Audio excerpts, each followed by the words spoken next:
Hey everyone, welcome back to my channel. In today's podcast episode, I am with my business partner, Mr. Paul Stapleton, and we are going to be talking about how to start a brand and a business from zero. So from no money, you don't even know what to do, you've got an overwhelm of information. This is the podcast to watch. So Paul, people probably already know who you are, dude, but welcome back to the podcast and we're going to jump into it today, mate. Cheers, mate. It's been a minute. It's been a minute. We talk every day. Key to success in a business, especially if you're in a partnership, talk every day. I think that's one thing that we've done pretty well. And for anyone listening, if you're going into business and you're in a partnership, communication is key, right? We've seen it fail, haven't we? It's everything. Communication is where deals break down, relationships break down, businesses break down. So it's absolute key. Absolutely. So this podcast is about how do you start a brand and build a business off the back of your brand, because you have a brand and then you have a business, two separate entities. The brand is very much you, but then you funnel that into a business which you generate cash flow and hopefully you make it sustainable and you grow it. So Paul, if we actually start with that in the mind of someone who might be watching this thinking, great, that's what I want to do, but I don't know where to start. Let's do the fundamental stuff. Where do you start, mate? I think it starts with an idea, right? You have to have an idea what that business is going to be about. You have to know who your clients are going to be. And then it's just all about reverse engineering it. I think a lot of people have an idea and they choose to just jump into business and see if it works. When it doesn't work, they just quit. I think what we've learned is if we look at where we want the business to be and then reverse engineer that, so we work backwards on the steps of how we would get there and break it down, it makes it a lot more manageable for us to then decide what route we go down, trial and test certain aspects of the business before we actually launch it, that kind of thing. So there's 2 points, right? For anyone watching, there's loads of ideas out there, huge amount of information, but it's the trial and test period. And I think we've learned that, haven't we? As you start, whether it be the brand or the business first, is that you have to consciously spend time trialing something to figure out whether it works or whether it doesn't, rather than trying to find the golden nugget of what you're going to do for the rest of your career. I think that's probably something that everyone needs to accept, is that you're going to go through a phase of where you're going to try X, Y, and Z. They're probably not going to work out, but what that will do is that will bring you into the thing that will actually work out. So yeah, massive point is trial and error of many different things as early as possible. As we've spoken about, spending very little money and executing it sort of like efficiency wise when it comes to not spending too much time. So that kind of next jump from there, right? Actually going into some form of a business model, right? What would you say the next step once you've done some trial and error? It's definitely going to be building a database around people that are going to buy that product. I think you want to have that ready-made client base before you build and launch a product. There's too many people spending lots of money, especially people that we know as well, spending lots of money on creating products, services, business platforms, and they haven't already trialed it. They haven't actually ascertained whether there is an end market or an end user for this product. And that's where people, like we've always said, you have the narrative of people saying it's too expensive to start a business, it's too much of a risk. What you and I have done is we basically started businesses as lean as we can with as minimal amount of investment as we can. And if it works, then we invest into it. But what we tend to invest is our time and knowledge into a business as opposed to just throwing money and hoping that it's what it needs. See, this is one thing that we talk about quite often, right? Is and we refer to it as living a lean lifestyle, but also running your business very lean. And that's one common mistake that we often see. And for anyone watching, really note that down, is not spending too much money up front. I think we are in this really important transition phase. We talk about it a lot. We're trying to put the message out there. You don't need, if any, money to start a business. And for anyone that maybe doubts that, well, the jumper that you can see Paul wearing and the zip up jumper I'm wearing, this is a company that both Paul and I co-founded together. And we started this company with zero money. Even today, we have not put 1 penny into the business, not 1 penny. And it's nearly been running 2 years now, this company, and it's done very well. More than 2 years. It was early Feb. Yeah. Well, Two yeah, years. technically it was early Feb. Yeah, it was yeah, officially formed in what, June, July. But yeah, we actually launched it in Feb. Yeah, so just over 2 years, and we just did that by being really creative, and that's the exciting thing about business in the day and age that we live in. You've got to be creative. Like you've got to have a new way of leveraging things, and I think that's one thing that we did very well is we leveraged not we didn't even we've never borrowed money, but we've leveraged sponsorship money, haven't we, to grow a business. So let's talk a little bit about that. In the early days, you don't need to overcommit to, as you just mentioned, people are doing monthly outgoings, they're spending money on software, application, hosting, domains. You don't need all of that in the beginning, do you? No, I think as we said, it just starts with that idea, and you just need to get that idea out there. That's the main thing. You need to see if people are willing to buy it, and then you need to see if someone is willing to back you on it as well. And there needs to be enough of an incentive and enough value for someone to want to come on that journey with you. Now, brand before business or business before brand. I personally, I don't know if there's a right or wrong answer to this, Mm. but if we were to say, what do you build first, the brand or the business? My take on it, firstly, is that I'm a firm believer in you need cash flow, and cash flow is generated from a business before a brand will ever generate cash flow. The brand is very much, putting your face out there, high quality content, getting people to really trust and buy into you. But the business will keep you afloat with your finances. So, what do you reckon, mate? I mean, this is a bit of a 50-50, but what's your initial take? Brand or business first? I think it's really hard to build a brand if you don't have something of value there already. If you don't have a product or anything, so I definitely think business. And I think for you and I, if I look at peak performance, we just focused on building a business. I don't think we would ever have assumed it would have taken off to be such a big brand to the point of launching clothing lines and the people that we partnered with. So I think the brand naturally comes, as does the money. I think the main thing is you focus on the business, you build the business, and then opportunities, doors will open. So, branding and digital marketing, right? It's kind of broad, yeah. So when people Yeah. hear about digital marketing and branding to elevate your business, it's really, really broad. Like digital marketing, let's face it, it's anything that is digitalized and has any form of marketing in it, right? But I think sometimes there's blurred lines. One thing that I think both of us would agree on, and anyone watching this, is to really elevate a business into a cash flowing position where you've got money coming in every week and every month, is that your marketing is key.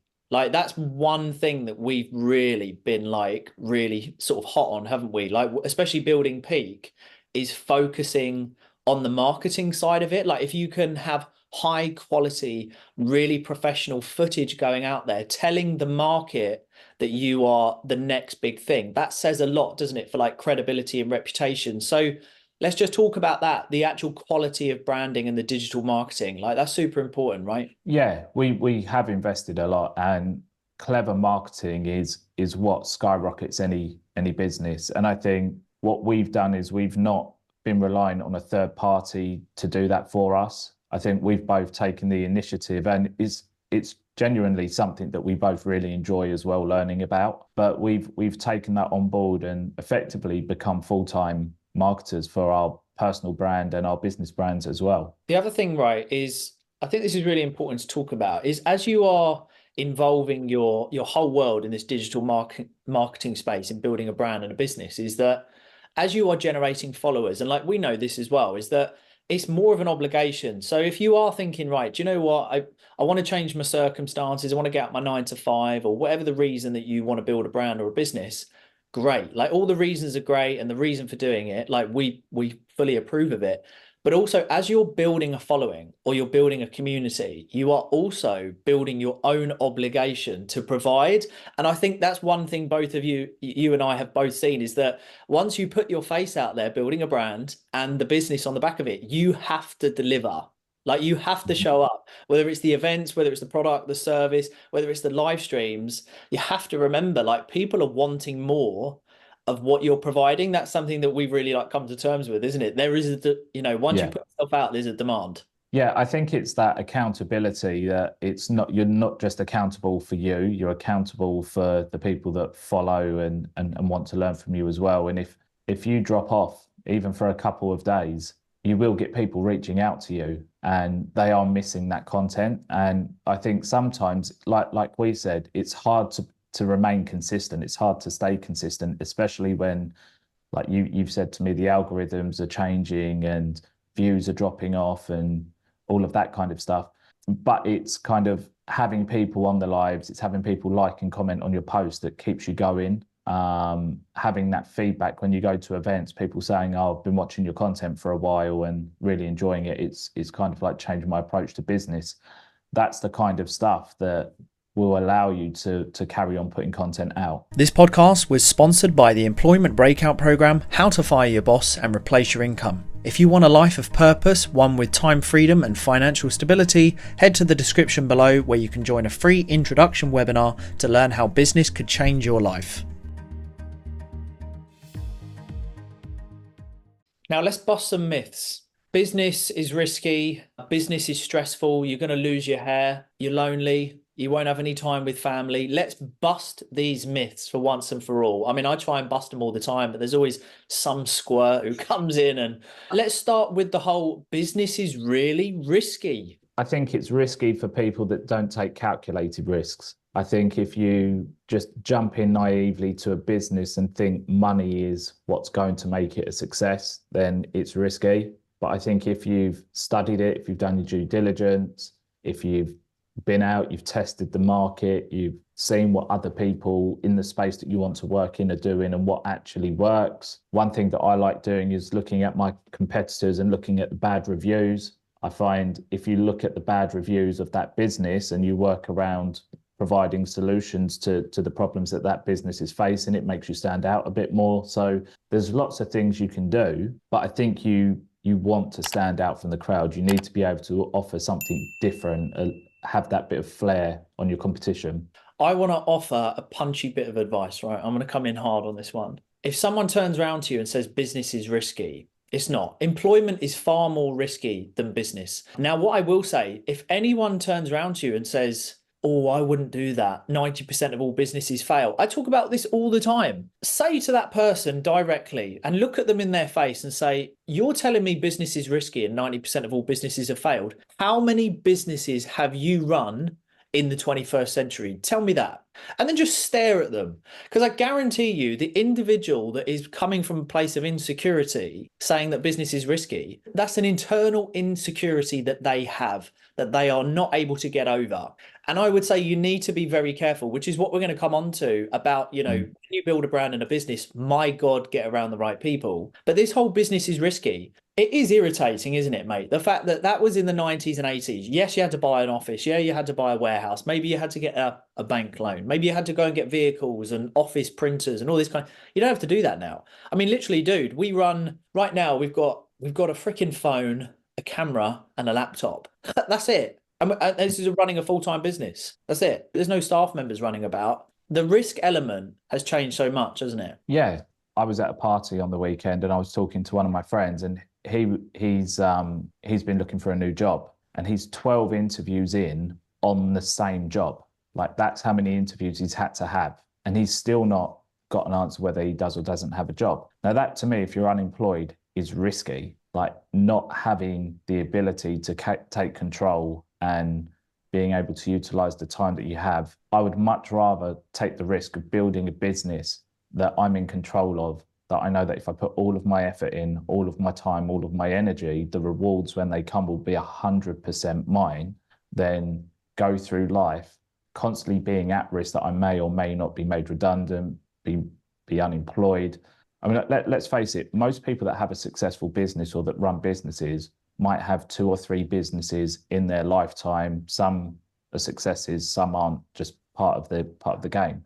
But how many jobs from the point of leaving university to the point of retirement do people tend to have as well? Like how many times are they unemployed? Are they interviewing? Are they trying to find a job? How many times do they just accept a job because it's the only job that's given them an offer, and then they just accept being unhappy? There's all of these things that I think are a lot more risky than setting up a business. There's a massive risk difference.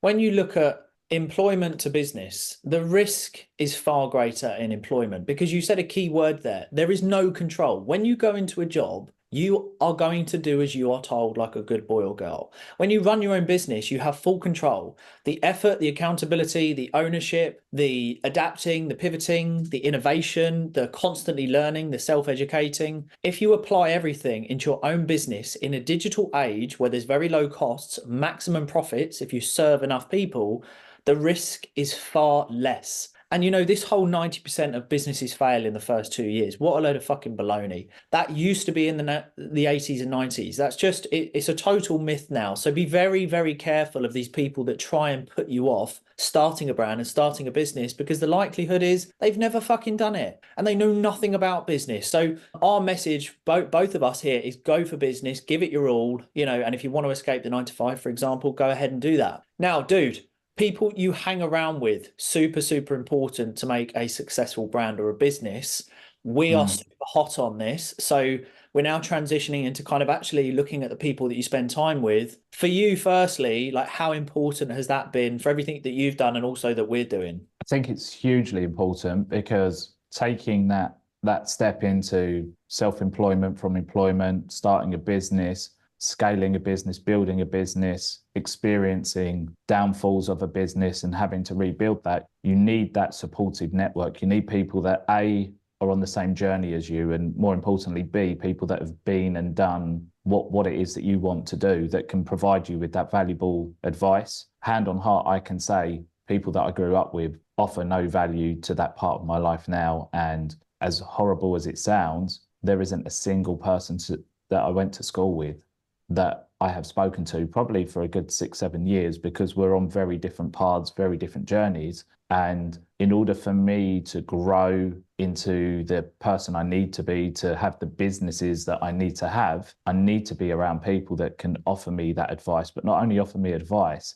people that are going to push me to be inspired to earn more money as well. You need to be around winners. I mean, that's the thing, right? I love that saying of, if you're going to run your fastest race, you're never going to run against slower people than you, because you're never going to push yourself. Like, you always want to run a 100-meter race against people that are quicker than you, because you will run your quickest race. We've got people that are around us, and like we had a conversation yesterday about, a certain individual who had, an incredible month of income, and like we're just inspired by it. And anyone watching this is that, never be jealous of someone who's doing really well, successfully, personally, professionally, financially, right? All aspects.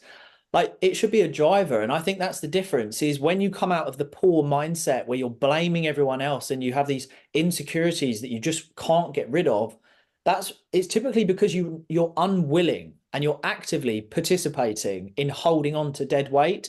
And this is kind of what irritates me a little bit, mate, is that people who moan about life and they complain about not having enough money, they're actively delaying their own progression, because they will not cut people off. And anyone listening to this, is that you have to cut off the dead weight, you have to trim the fat, and then you've got to go through a period of not being afraid to be on your own for a little bit. And I think that's what it is, mate, is that people are afraid to cut off people that they just have nothing in common with anymore, but it's a clique. At least they're a part of a group. And I think people are afraid to be on their own for that period until they find a new group, right? Yeah, I think people just want to feel loved, don't they? And I think for you and I, we spoke a lot, and we were talking about events and going to the right events, the right people being there. Are we going to events where we're seeing friends, or are we going to events because there's true networking opportunities there for us to grow our businesses and grow just ourselves, really? And the answer to that was there wasn't, hence why we set up our own company. And I think it's one of those that if there isn't a door, you've got to build the door. It's as simple as that. So I say to a lot of my mentees that if you live in a location where there aren't any networking events going on, be that person that starts a networking event. Even if it is in the corner of a pub on a Tuesday night and there's only 10 people, it will grow. It will grow into something special. And you and I have experienced that. Although we don't get to take advantage of the networking opportunities within the room on the night at our events, because we're so busy making sure everyone else is having a great time, what you get, the credibility you get as being the host of an event, is you can't compare that to anything. Like, you're on a stage in front of 250, 400 people talking about what it is that you do, how you help people.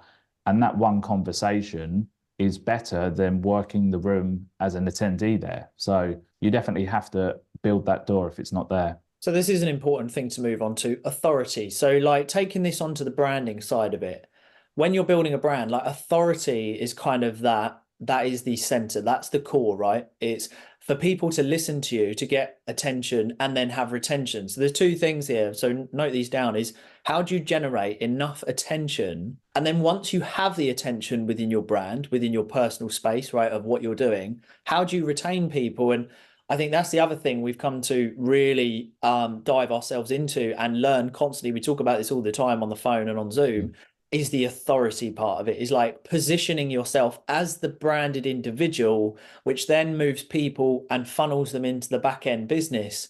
The branding is so important that anything that goes out there into the world on any social media platform is that it's value driven, highly informative, call to actions, it's engaging, you're helping and solving problems. And I think that's when a lot of people, I see it all the time, mate, people asking me questions is like, I don't know what niche to be in. Figure out how you can help people. Like, how long can you help people without earning money? That's basically what a brand is. Help as many people as possible for a long period of time without any expectation of money. So let's talk about that, like the authority of being a figure. The way people like to sell is they just think they have to sell a product, and they don't realize that people buy you first, regardless of how good your product is. If someone doesn't like or trust you, they're never going to buy from you. So what you said about offering free value, firstly, is essential to scale your business as quickly as possible. And like you did before you took the jump, offering that free value whilst you're still employed de-risks the opportunity, right? You can create all that content over the weekend, on the evenings, start putting that out there whilst you're in employment, start building up that database. Like Daniel Priestley says, build a waiting list. So if you're not in a position yet to launch or build a product, build a waiting list. And if you get 200 people on that waiting list, you know there's a market for that product, then build that brand. But there's no point building that product when you haven't offered enough value to people to come and buy that product or service from you. I think that's a great topic that we cover off really, is the whole you never dry launch, which we'll come on to, but people do make decisions before they ever buy from you. So I think there was an average, I've just wrote it down, is that people will land on 7 touch points. And for anyone that doesn't know what touch points are, is, there's a very easy diagram which you can do yourself, is that you put your name on the middle of a piece of paper or on a whiteboard, draw a circle around it. We do this all the time. And what you do is you do like little spider legs. And then you write all the things where people can land on you, whether that's Instagram, TikTok, YouTube, podcast, newsletters, website, right? It goes on. And then a lot of people now, they'll make a decision well before they actually come into that close circle of you.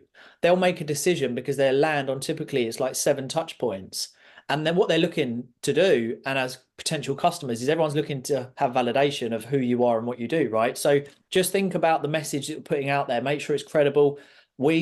Paul and I have spoken about this a lot. There's a lot of creators out there who are building brands and a business at the same time, but their branding is just shocking. Like loads of swearing, just like it's very heavy, it's full on. And I think that's the other thing, right? Is don't damage yourself before your business or brand has taken off. Let's just quickly, before we move on, Paul, let's cover off that. We've seen a lot of people from the outside where we have both said they're destroying their brand and the credibility. And that's something you have to be really conscious of, isn't it? Yeah, you have to be careful who you associate with. I think that's a massive thing. And that's something that we're constantly evaluating when we're looking at guests and sponsors and stuff like that. We're always thinking, what impact would this have? Is there more risk over reward for us? The other thing to consider as well, when you're building your brand and your marketing and everything like that, can you see this logo? Can you see this business name, this brand name, this slogan being a huge name in the future? I think loads of people start off with their initials, consulting, whatever it might be, but that's not a scalable business. It needs to be something that you could see in 20 years' time being a household name. something that people are willing to wear on a jumper, on a hat, whatever it might be. You can even see it on some branding for you. And for me, that has to be, you have to start as you mean to go on. You have to think about the future before you launch, not just about the present today and just thinking, well, I'll quickly get a logo out today. And then once we start being successful, I'll pay someone to design something better. You only get one opportunity to make a first impression. That's what I've always been taught. And that first impression has to be lasting enough that that's what people remember you for. This is honestly, this is golden. Like talking about this stuff, and not enough people are addressing this. Before you start your business or brand, these are the things you need to be thinking about 6 months down the line. So, just my take on this, because I've had a lot of this and I've learned a lot. And I try to teach as many people who come into sort of my, I suppose my one-to-ones where, they might look for some advice or opinions on what they should be doing or just starting. If you are starting a brand or a business, be very careful about what you put out, not too much swearing, don't damage your reputation because of the brands that would work with you as long as you're on the right side. You're not saying shit you shouldn't be saying. Because, like, for anyone that doesn't know, literally before we started this Zoom call, I've just been on a Zoom with Netflix and Channel 5. Last year, I had Channel 4, and there are more PR options, and all of this is possible. But you have to be very mindful of what you're saying, the way that you come across. Are you professional, credible? Really forward think that piece of content, is it going to damage my reputation? Or if I collaborate on that podcast or if I work with that brand, what will it do for me 3 months down the road, 6 months down the road? And as Paul just said, both Paul and I, when we raise sponsorship for our event company, or if we have a speaker on stage, we will sit down and go, how does that look for us 6 months down the road? Not a lot of people do. They get caught up in dopamine and the endorphins being released and the buzz, don't they? A little bit of self-mastery. I think both you and I, in building a brand and a business, we've been able to, you're very good at it actually, probably more than I am, where you'll go, before I reply to this email, I need to chill out. Being proactive rather than reactive. And I think I've had experience of being reactive, and 9 times out of 10 it comes back on you. But we've had many experiences where we were speaking about the other day, being invited on certain podcasts and the types of guests that they're getting on lately. How does that impact our image, for instance, if we're being associated now with that? As much as we want to be out there, tap into other people's audiences, get more content for us to put out there, what is the actual image impact of being associated with someone that's just after clickbait information, for instance? So you have to be really, really conscious of that association in business. Super important. So I would say a metric for that is return on time invested. If you're going to collaborate as a brand to elevate your business, what are you getting for your return on time invested? And also, is it progressive or is it actually damaging to you in the immediate and long term? Right, let's move on to, so launching the brand, getting your face out there, high quality content. You've got to be on multiple platforms. It's very, very full on. It's a full-time job, social media. It is not for the faint-hearted. But you never dry launch anything, a brand, a product, a service. There is a build up. You put indicators out to the market. Do people even want it? Let's talk a little bit about that, on how someone might go about putting a message out there for a service or a product. Like, I know we've both done it and then we do it collectively, but get your take on how you sort of launch anything new, whether that be a brand or a business, by the way. So the first thing I would do is understand who the client is. Like, in order for you to build something or launch something, you need to know who you're looking for, who you're marketing to, what they look like, where they hang out, what social media platforms they're on. So understanding the demographics of that client is going to be essential. Second thing, you're going to need to know what they're looking for, what their pain points are, why would they need their service. Next thing, work out your USPs. What is it that your product or service will actually provide them, and what solution to their problems does that marry up with? And once you've done that, it's all about building what Aaron and I call lead magnets around the pain points and solutions of those particular people. And lead magnets are basically 3 documents that you can provide in return for them registering, answering some questions, a quiz, a questionnaire, whatever it might be for that information. Now, typically, the lead magnet will only attract your ideal client demographic because of what you're offering for free, and more importantly, the way you word the post that it goes out on. And that allows you to start building up a database of people that would be interested in your product. And from that, again, what Aaron and I do, we might set up one-to-one calls with those people. We might set up group sessions to discuss what we're planning on building. And it's always, if we were to build X, Y, and Z, is that something you would be interested in? And if you get enough yeses, then you take the jump and then you build it. And it might be that you decide you're going to take deposits off of those people. And what that will do is de-risk it even more for you, that you know, well, it's a £500 product. People have paid 20, 30, 50%, whatever it might be, deposit. They're financially committed. Now's the time for me to be financially committed, put my money where my mouth is, and build the product or the service out for them.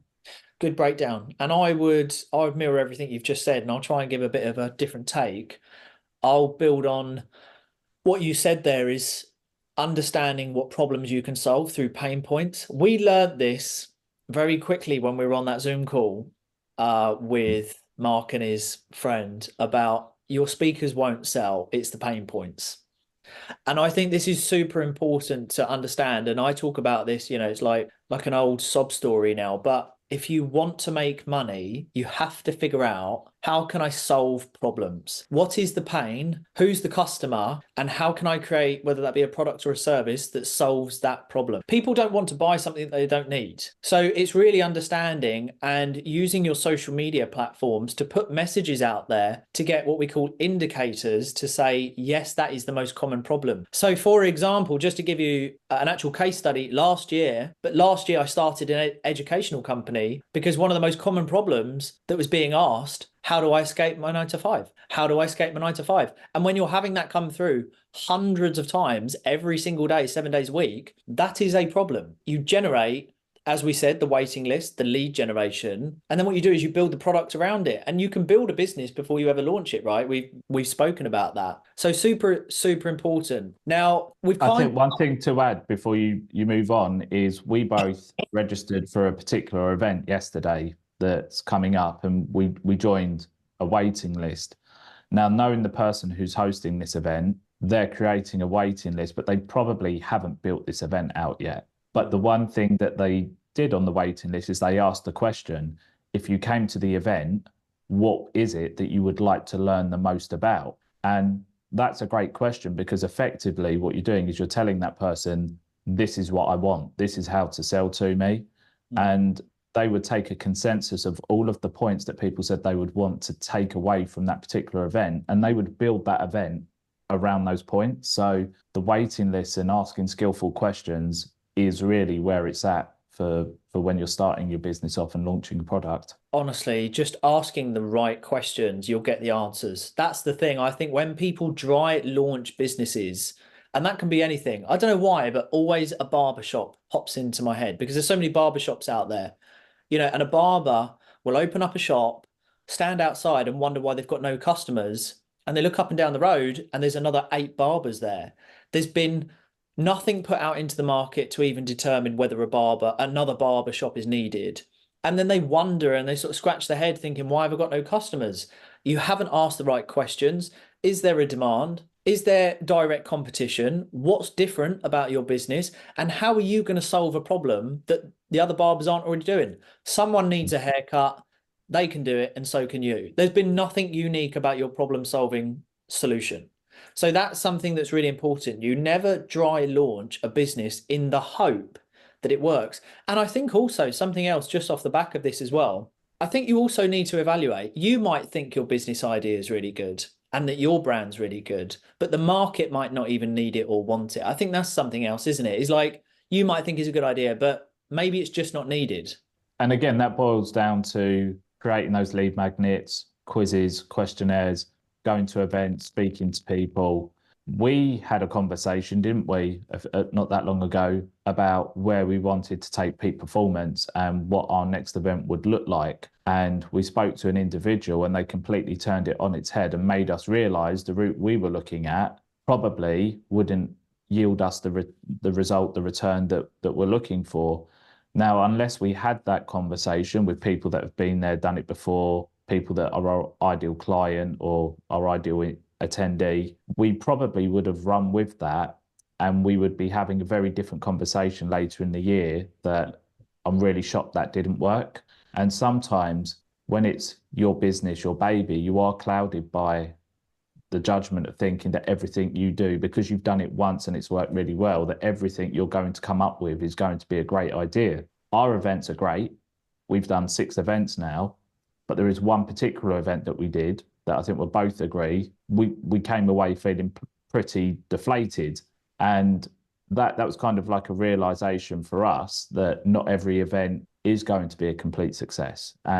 We did what we thought our audience wanted, but in reality, what we needed to do was actually speak to our audience and say, what would you like the next event to be about? Who would you like us to try and get on our stage? What else would you like us to do at the event? Would you like us to change location? All these things might impact whether someone comes back because it's at the same venue. Maybe the topics we're covering are exhausted. We spoke yesterday about doing a part 3 on a particular event. Again, until we speak to our audience and find out, is that what they actually want? They're the ones that pay for the event. If it's not what they want, but it's what we want, then it's probably not going to work. Yeah, it's like they say, your worst customer is your best feedback, and it's Yeah. free. It's like you've really got to listen to your customers and really understand what do they want. Now, I think something that's really important as we sort of come to a close, 2 more points, is for a brand and a business, we are in a world that's forever evolving very quickly. AI, everything being systemized, everything's very digital, everything's very remote and can be quickly built, and which means you can have high competition because things are so accessible.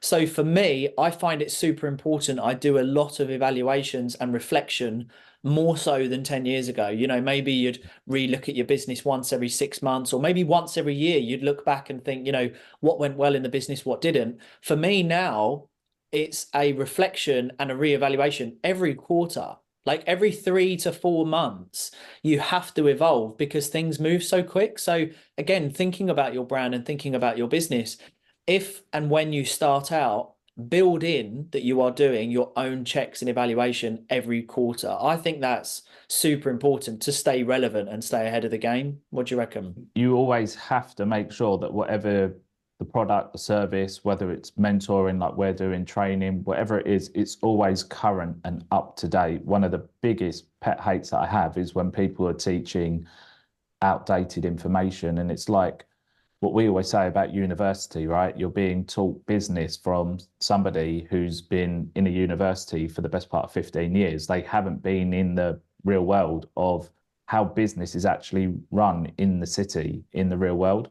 So I think constantly sensor checking, is that what you would say? Your business, your product, constantly looking for feedback, taking notice of your testimonials, and more importantly, inviting people to give you feedback as well. I think a lot of people are only interested in people giving them a 5-star review, then actually find out if there's anything that you could have done better, and then build that into making your product, your service, a 6-star review. Yeah. Nurturing your customer